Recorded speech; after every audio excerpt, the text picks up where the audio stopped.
এরকম একটা মেয়ে যদি আমার ব্যাটার বউ হতো। डिस्क्लेमर, मेरी आप सबसे गुजारिश है ये वीडियो सिर्फ एंटरटेनमेंट के लिए। তো guys, আমি তো প্রেগনেন্ট। আরে বলুন। আমি তো প্রেগনেন্ট, সেই কারণে পড়াশোনা ছেড়ে দেবে। আমি তো বাবা হতে চলেছি, ও পড়াশোনা ছাড়বে না, মা হতে চলেছি, আমিও পড়াশোনা ছাড়বো না। যখন কলেজে ভর্তি হবে আর আমিও নিউ ট্রেনে ভর্তি হবো। শালা এখন মাধ্যমিকও দেয় নেই, আর বিয়া হয়ে গেছে, আবার প্রেগনেন্ট হয়ে গেছে। কারণ আমার বাবা ফোন করে দাও। হ্যালো, হ্যাঁ বলছি বাবা, বলছি বিয়া করে বলছি।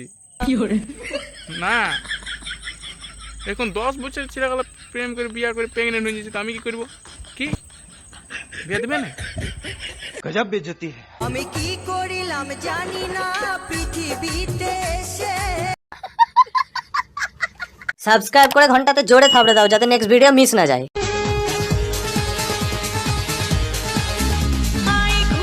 দাদা চাটা করেছি তো, দাঁড়া আসছি, দাঁড়া। কি বলছি, বিস্কুট নাই? ওইখানে দেখ একজন ডান্স করছে, ওর কাছে অনেক বিস্কুট আছে, খুঁজে নেওয়ার কাছে। ও দাঁড়া দাঁড়া, দেখছি আমি। বলছি মামুনি একটা বিস্কুট হবে নাকি, চা দিয়ে খাবো?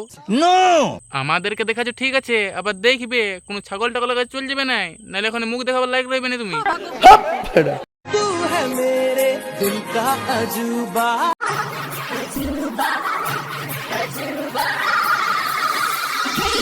বাহ, মানতে হবে কাকাগুলোর ট্যালেন্ট ভালোই আছে। এই কাকাগুলোর কাছ থেকে আমাকে শিখতে হবে মনে হয়, মেয়ে কেমন করে পটাইতে হয়। আমি ভাই এখন তো একটিও পারলাম না ভাই। কেউ যদি আমার ভিডিওর মেয়েরা দেখছো, তাহলে প্লিজ কমেন্ট করে বলো যে আমি আছি তো।